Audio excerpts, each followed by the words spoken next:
BMC निवडणुकीआधी मुंबईच्या राजकारणात मोठा भूकंप झालाय, कारण काँग्रेसने अचानकपणे स्वबळाचा नारा दिला आणि उद्धव ठाकरेंनीही तितक्यात थेट शब्दात काँग्रेसला उत्तर दिले की माझा पक्ष निर्णय घ्यायला स्वतंत्र आहे। खरं तर उद्धव ठाकरेंची शिवसेना उभाठा आणि मनसेची जवळीक वाढल्याने काँग्रेसमध्ये चलबिचल होती आणि इथूनच दोन्ही पक्षात मतभेदाला सुरुवात झाली। काँग्रेसच्या मुंबई आणि प्रदेश नेतृत्वाने मनसेला मवियात घेण्यास ठाम विरोध केला। मनसेला सोबत घेतल्यास उत्तर भारतीय आणि मुस्लिम मतदार दुरावण्याची भीती काँग्रेसला आहे। त्यामुळे यावेळी बीएमसीच्या मैदानात उतरण्याआधीच महाविकास आघाडीत मोठी फूट दिसून येते। तर आपण जाणून घेणार आहोत बिहारच्या निवडणुकीनंतर बीएमसी निवडणुकीतील समीकरणं नेमकी कशी बदलली, काँग्रेसचा स्वबळाचा नारा त्यात किती बळ आहे, उद्धव ठाकरे राज ठाकरे जवळीक काँग्रेसला का सतवते आणि बीएमसी निवडणुकीआधी मवियात फुटीचा भाजपला अनपेक्षित फायदा कसा मिळणार ते।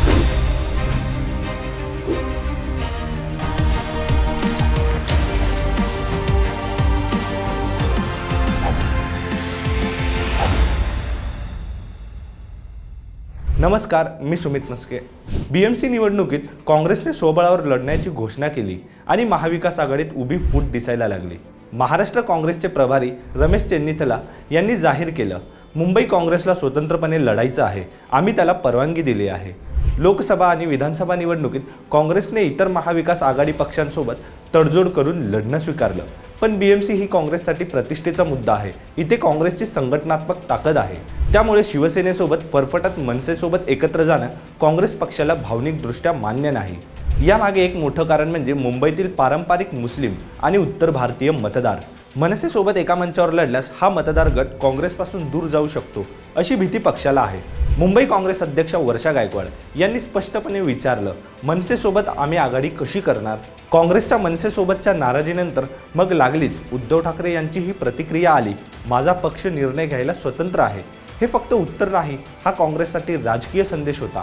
मी माझा मार्ग ठरवेन, काँग्रेसने त्यांचा मार्ग ठरवावा। त्यात बिहार निवडणुकीत झालेली काँग्रेसची पडझड झाली आहे। त्यामुळे बीएमसीसाठी काँग्रेसने स्वबळाच्या दिलेल्या घोषणेला मित्रपक्ष किती दाद देतील हा प्रश्नच आहे।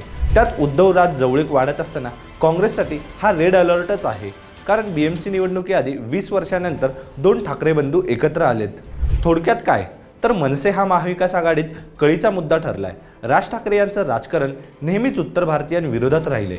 हिंदी सक्ती विरोधात त्यांनी रान उठवलं होतं, त्यात मशिदीवरील भोंगे हटवण्यासाठी केलेलं आंदोलन त्यांचं होतं। राज ठाकरेंची उत्तर भारतीयांविरोधी इमेज मुस्लिम समाजात मनसेविषयी अविश्वास आहे, त्यामुळे मुस्लिम आणि उत्तर भारतीय मतदार दुरावला जाईल अशी भीती काँग्रेसला आहे।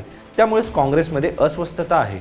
उद्धवराज पुन्हा जवळ येत आहेत, त्यात दोन्ही ठाकरे एकत्र आले तरी मराठी मतांचं विभाजन टाळून उभाठा आणि मनसे दोन्हीसाठी लाभ होईल, पण काँग्रेसला आपला मतदार शिफ्ट होण्याची भीती आहे आणि याचा थेट फायदा भाजपला होऊ शकतो, कारण उरले सुरलेले काँग्रेसचे पारंपरिक उत्तर भारतीय मतदारही भाजपकडे शिफ्ट होऊ शकतात, तर मुस्लिम मतदार MIM आणि समाजवादी पक्षाकडे जातील अशी भीती काँग्रेसला आहे आणि मुस्लिम मतदाराच्या विभाजनाचा फायदाही काँग्रेसला होऊ शकतो। म्हणजे मनसेसोबत गेल्यास काँग्रेसची काही दशकापासून उभी राहिलेली इमेज पुन्हा खराब होईल।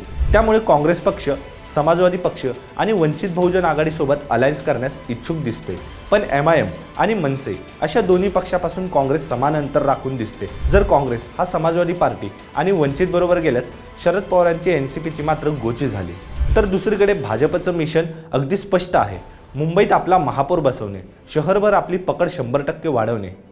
जर बीएमसी जिंकली तर शहरातील भाजपचं एकहाती वर्चस्व सुनिश्चित होईल। गेल्या कित्येक वर्ष शिवसेनेसोबत युतीत राहून भाजपला कमी जागा लढून उपमहापौर पदावर समाधान मानावं लागायचं। अर्थात 2017 पासून स्थिती बदलली, भाजप बीएमसीत लढून शिवसेनेच्या बरोबरीला पोहोचली आणि शिवसेनेतील फूट आणि त्यानंतर मनसेच्या मुद्द्यावर मवियात फूट पडल्यास भाजपसाठी यंदाची बीएमसी निवडणूक त्याचा थेट फायदा भाजपलाच होईल असा राजकीय अंदाज वर्तवला जातोय। तर हा विषय तुम्हाला कसा वाटला ते कमेंटमध्ये लिहा आणि या व्हिडिओला लाईक करा, शेअर करा आणि आमच्या YouTube चॅनेलला सबस्क्राईब करा।